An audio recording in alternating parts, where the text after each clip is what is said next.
Thank you so much Raul untuk introductions-nya. Dan sekarang kita lihat match penutupan dari kedua tim yang masih memperebutkan posisi peringkat pertama dari grup B.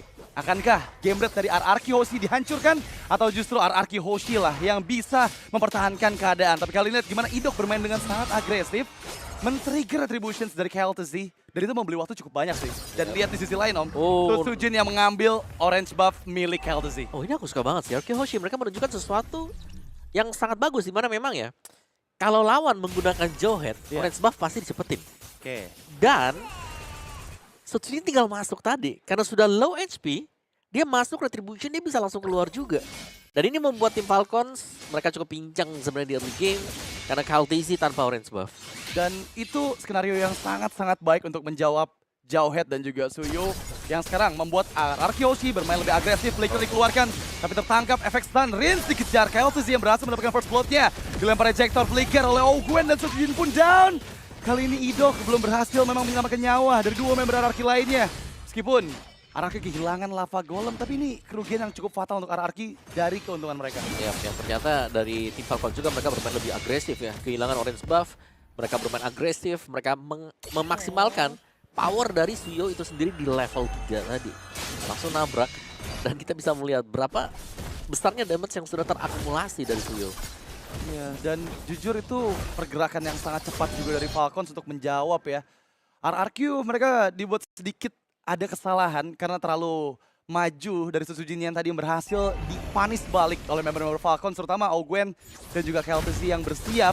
Tapi kali ini kondisinya Turtle sudah mulai dikuasai oleh tim Falcons. Retribution yang dikeluarkan tapi gagal, dan Dairon menjadi penyelamat.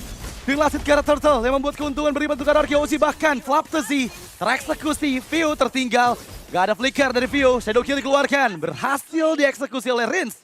Menjadi keuntungan yang lagi-lagi dipegang oleh RRQ Hoshi. Yep, mistakes dari tim Falcons. Retribution yang terlalu cepat tadi dipergunakan oleh KLTZ mungkin ya, dikarenakan dorongan dari Fishbreak juga tadi yang terjadi. Sehingga sedikit panik dari KLTZ untuk menekan tombol Retribution. Dan tim Falcons mereka kembali tertinggal. Jadi sama-sama saling balas-membalas satu sama lain. Dan tempo permainan ini belum pelan, masih cepat juga sebenarnya. Karena kita jarang melihat dari Regen PH. Iya. Ini sudah harus kontes di early dengan poin kill ya. Totalnya sudah 4 sekarang di menit 3. Benar-benar, dan ini mungkin adaptasi yang dilakukan oleh Falcons ya, berhadapan dengan RRQ Hoshi yang biasanya early game mereka nggak terlalu agresif. Tapi mulai di menit ke-7, ke-8 sebelum Lord pertama muncul, mereka udah mulai tuh memegang tempo permainannya. Dan kali ini memang pergerakan dari Idok yang nggak diduga-duga membuat Ogwen agak sedikit panik di sana meskipun mendapatkan poin pick pertama karena Ogwen, tapi Idok pun tereksekusi. Rins menggagalkan reward manipulations-nya. KLTZ terpaksa harus bermain jauh lebih aman karena Toy terlihat datang dari kejauhan. Ya, Piu yang harus diwaspadai sekarang karena dia selalu nempel dengan taratnya, tidak ingin terlalu maju juga. Dan Super Marco sementara waktu hanya kan berusaha untuk mendapatkan stack demi stack ya. Karena Wah, stack ini masalahnya Super Marco juga nggak selamat. Lihat gimana Sujin bahkan bisa mendapatkan Super Marco yang tadi udah kehabisan langkah untuk mengeluarkan Battle Mirror Image. Ini menjadi keuntungan yang berlipat ganda untuk RRQ Hoshi karena lagi-lagi space buat Toy mendapatkan free farm, apalagi Idok sama Rin sekarang megangin juga untuk di belakang outer turret top lane. Wow, tapi View langsung bad fist berusaha untuk menabrak ya. Dan di area top akan bisa di-defense untuk last catapult-nya diberikan kepada View ternyata. Super Marco agak sedikit terlambat. Changmin Claw. Tidak ada masalah juga, Flaptazy mengambil area mid dan kita akan melihat level 5 jungler akan clear di XP lane. Ya udah waktunya nih. Wah, tapi ini Idok nggak ketahuan sama sekali oleh View. Oke, terekspos sedikit. Masih menunggu momentum. Dan ternyata KLTZ yang menyadari keberadaan dari Idok membuka Glorious Pathways, Sujin yang dituju. Dengan efek stun, Unstoppable Force dikeluarkan, Sujin masih bisa menghindar. Tapi Retributions yang belum connect memang, tapi dapatkan oleh View. Untuk turtle kedua, penyelamatan yang begitu bilang dari sang mid laner tim Falcons berhasil mendapatkan objektif turtle-nya. Yap, turtle pertama, turtle kedua bukan jungler yang dapetin, tapi EXP dan juga mid laner. Dan kali ini ya, memang tempo permainan agak pelan. Tapi kalau kita lihat Super Marco-nya, ini harus bisa juga di pick off. Karena dua late game insurance bagi tim Falcons ini akan sangat berbahaya di mid game. Dan sejauh ini ya, View juga sudah bermain dengan cukup baik. Dia hanya sekali terpick off, udah dia main di belakang terus. Tidak ingin membiarkan posisinya juga terlihat dengan pemain-pemain RRQ.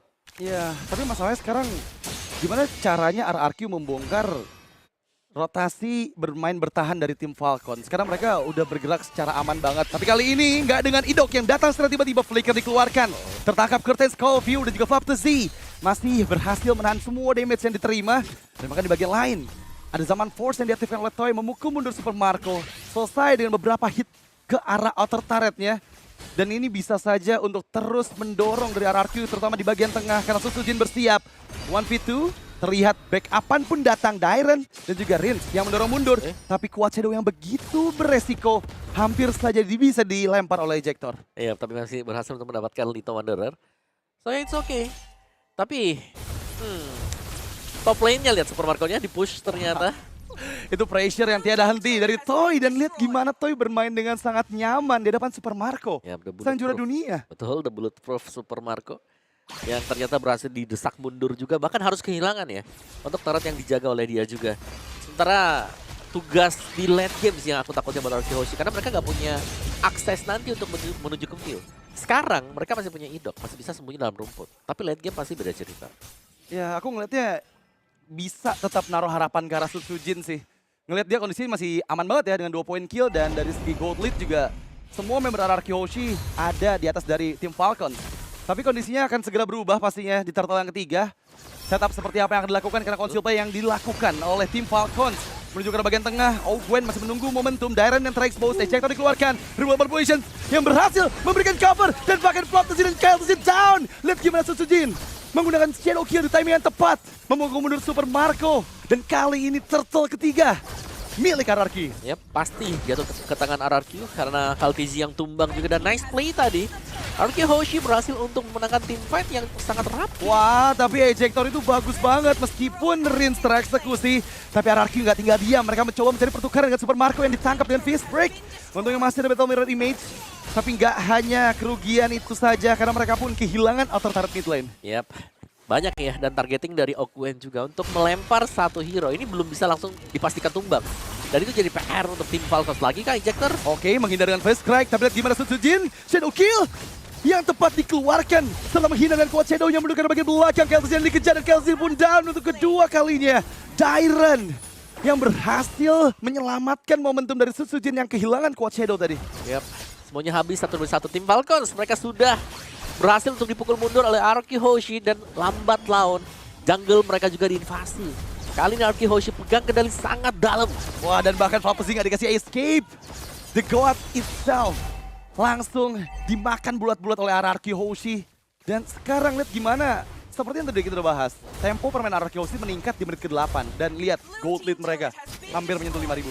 Cuma terlihat di awal pelan ya. Dengan ya, kill point juga nggak jauh banget, belum sampai ke double digit. Tapi mereka sudah berhasil untuk menguasai bagian bawah. Mid-tar juga sudah pecah ini buat tim Falcons yang berarti lebih sulit lagi untuk Vision mereka menjaga buff demi buff. Dan kita jangan lupakan greedy draft dari tim Falcons. Dengan menggunakan Sicilian bersama dengan Cloud, ini mereka butuh waktu loh buat bisa jadi juga. Iya, dan itu yang lagi-lagi diuntungkan dari draft yang dibawakan oleh Coach Cascute ya. Karena mereka menghilangkan Moskov, menghilangkan Bruno juga tadi di akhir, serta Granger yang nggak ada dalam pilihan. Ini membuat dua late game insurance dari tim Falcons benar-benar dibuat kerepotan karena mid game-nya udah mulai diacak-acak oleh RRQ Hoshi. Ya, berarti sih dominance size juga. Dan Toy-nya terlihat akan sangat bebas sekali sih kalau buat Toy. Ini kita juga belum melihat siapa yang bisa nangkap Toy dari sisi tim Falcons. Toy Karena- di sini percaya diri banget ya, nggak bawa prepaid. Ya, mungkin pakai flicker juga bisa sebenarnya buat dari unstoppable force ya. Karena Gwen dari tadi juga targetnya ini yang ada di depan, bukan yang ada di bagian belakang. Oke, Lord yang pertama setup dilakukan, RRQ Hoshi bersiap. Yang perlu kita waspadai adalah pergerakan dari Idok yang masih bersembunyi. Belum diketahui oleh member-member dari tim Falcons lainnya. Dan sepertinya mereka merelakan saja untuk Lord yang pertama sambil menunggu untuk Super Marco mendapatkan semua farm di bagian bawah. Ya, tapi bakal lama untuk Super Marco kalau mau dapetin itemnya. Jadi ini bisa lebih jauh lagi sebenarnya buat RRQ Hoshi bisa leading. Karena mereka dapetin Lordnya, mereka bakal dapetin juga inner atau turret semuanya dari tim Falcons. Dan bahkan ya di bagian bawah ya, Susujin akan bisa keep farming terus-terusan ya. Ini lebih ke membiarkan ya. Kalau dari sisi tim Falcons, Super Marco-nya yang harus jadi banget. Masalahnya dikasih waktu tersebut nggak tuh sama RRQ Hoshi yang sekarang memang mereka bermain dengan sangat-sangat agresif. Temponya meningkat setelah di menit 7-8 tadi. Orsil. Bahkan kali ini Gwen tertinggal Tabrak. sedikit menghindar dengan adanya conceal play dan untungnya masih bisa diselamatkan. Tapi keuntungan masih ada di tangan RRQ karena sekarang Lord mendekat di bawah dari tim Falcons Philippines. Yap, dan tentunya punya BOD. Damage seharusnya sudah cukup, lebih daripada cukup buat RRQ Hoshi. Siap untuk menyerang dari 3 wave yang berbeda. Holy Defense memang telah di-trigger, tapi reward manipulations dari Rins yang langsung mengunci Kyle Tesi, Flap Tesi pun di dalam kotak kematian. Susujin masuk lagi di belakang, Shadow King dikeluarkan, Susujin mencoba mencari target kedua, Super Marco masih bisa diselamatkan, tapi enggak dengan Flap Tesi yang tertinggal sendirian. Kali ini kehilangan Idok memang, tapi dengan 4 player yang tersisa mereka masih coba untuk mendapatkan 2 best turretnya. Susujin menggocek dengan Quad Shadow, masih cukup aman untuk menghindar menjauh dari jangkauan Kyle Tesi. Dan sekarang mereka siap menuju ke arah bagian atas. Toy membuka Saman Force dan View yang dituju. Tapi Keltos tertangkap. 3 member hilang dari tim Falcons Philippines. RRQ Hoshi berada di atas langit. Mereka siap untuk menangkap siapapun, bahkan Super Marco yang hampir saja dieksekusi. Satu timing yang tepat dari Shadow Kill yang dikeluarkan oleh Sujin. Yap, masih bisa tapi gamenya belum end. Masih akan ditahan oleh tim Falcons. Tapi kita bisa melihat ya, base start yang hilang. Pertanda tim Falcons mereka sudah sangat melemah untuk bisa keluar dari area base. Apalagi dengan perbedaan gold yang sangat jauh. Yang kalau kita lihat juga goldnya semuanya leading dipegang oleh RRQ Hoshi. Bahkan, waduh Lek Dairan. Wah, Duitnya banyak banget ya, 3.200 leading. Dan itu Flaptizi masalahnya. Hylos yang memang bisa dipegang banget dengan Cici. betul. Dan lagi-lagi kita lihat gimana inisiasi yang dilakukan oleh RRQ Hoshi dengan masuk ke Sujin di bagian belakang. Direct double kill. Mencari target ketiga karena Keltos pun hilang. Menyisakan 2 member saya dari tim Falcons. RRQ Hoshi mengacak-ngacak roster juara dunia. Bahkan kali ini mereka bisa melakukan one straight push-nya karena hanya ada View dan juga Ogwen. 2 member terakhir dari Falcons Philippines yang seperti yang gak bisa bertahan karena Susujin lagi-lagi The Mercenary masuk lini belakang. Ogwen down dan 12 menit yang dibutuhkan untuk RRQ The King of Kings mendapatkan game yang pertama. Yap, kemenangan yang sangat-sangat penting tadi juga untuk bisa mensecure top 1 untuk grup. Bisa diambil ternyata oleh RRQ Hoshi kemenangan pertama. Oke, 1 poin tambahan. Tapi yang pasti clean bagi RRQ Hoshi. Meskipun mereka